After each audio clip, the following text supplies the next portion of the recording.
નમસ્કાર મિત્રો, સ્વાગત છે બધા મિત્રોનો અમારી યુટ્યુબ ચેનલમાં. હું છું આપનો મિત્ર ભાવિક વઘાસિયા.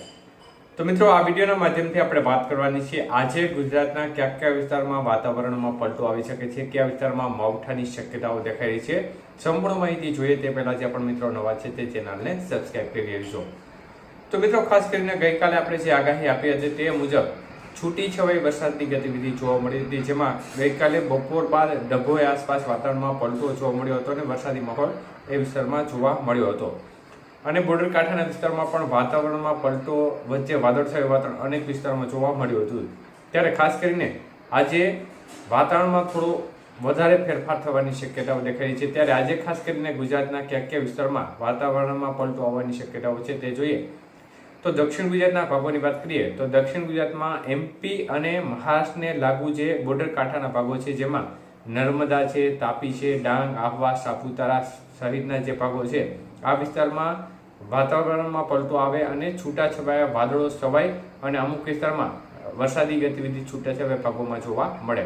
તો માવઠું છે તે કોઈ ભારે માવઠું નથી, છૂટાછવાયા સીમિત વિસ્તારમાં હળવા મધ્યમ ઝાપટાથી ક્યાંક હળવો વરસાદ પડી જાય તે પ્રકારની શક્યતાઓ જે આ વિસ્તારો જણાવીએ છીએ તેના છૂટાછવાયા ભાગોમાં દેખાઈ રહી છે.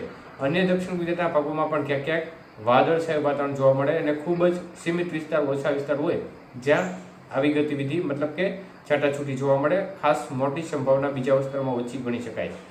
મધ્ય પૂર્વ ગુજરાતના ભાગોની વાત કરીએ તો પૂર્વ ગુજરાત અને મધ્ય ગુજરાતના ભાગોમાં ખાસ કરીને વડોદરા, નડિયાદ, ખેડા, ડભોઈ અને દાહોદ, ગોધરા આજુબાજુ, પંચમહાલ આજુબાજુ, છોટાઉદેપુર આજુબાજુના ભાગો છે ત્યાં પણ વાતાવરણમાં પલટો જોવા મળે અને છૂટાછવાયા ભાગોમાં ક્યાંક ક્યાંક વરસાદની ગતિવિધિ જોવા મળી જાય.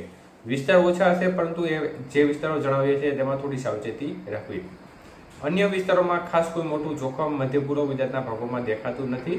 કચ્છના ભાગોની વાત કરીએ તો એમાં પણ ખાસ કોઈ જોખમ દેખાતું નથી. ઉત્તર ગુજરાતના ભાગોમાં પણ ખાસ કોઈ જોખમ દેખાતું નથી, પરંતુ મધ્ય પૂર્વ ગુજરાતને લાગુ જે થોડો વિસ્તાર હોય ત્યાં સંભવિત છૂટાછવાયા ભાગોમાં ક્યાંક ક્યાંક આવી પ્રકારની ગતિવિધિ જોવા મળે. વાદળછાયા વાતાવરણ વચ્ચે ક્યાંક ક્યાંક ઝાપટા પડે. બાકી ખાસ કોઈ જોખમ હાલ તો દેખાતું નથી. પરંતુ સૌરાષ્ટ્રની વાત કરીએ તો સૌરાષ્ટ્રના ભાગોમાં પણ ખાસ કોઈ મોટો ખતરો આજે પણ જણાતો નથી. ખાસ કરીને પૂર્વ ગુજરાતના પૂર્વ અને દક્ષિણ સૌરાષ્ટ્રના ભાગોમાં ક્યાંક ક્યાંક સીમિત વિસ્તારોમાં વાદળો જોવા મળે. બાકી કોઈ માવઠાની શક્યતાઓ થાય તે પ્રકારની શક્યતાઓ ઓછી જણાઈ રહી છે. અને સીમિત એકલ લોકલ સેન્ટરમાં ક્યાંક સામાન્ય ઝાપટા પડે તો પડે, બાકી ખાસ કોઈ મોટું જોખમ સૌરાષ્ટ્રના ભાગોમાં જણાઈ રહ્યું નથી. તો આ પ્રકારની શક્યતાઓ દેખાઈ રહી છે આજે. એટલે ખેડૂત મિત્રો ખાસ કરીને એમપી અને જે મહારાષ્ટ્રના બોર્ડર કાંઠાના વિસ્તારો છે તેમાં થોડી સાવચેતી રાખવી, કારણ કે અત્યારે કેરીનો પાક છે તેમાં વ્યાપક પ્રમાણમાં વધુ નુકસાન થવાની શક્યતાઓ રહેતી હોય છે.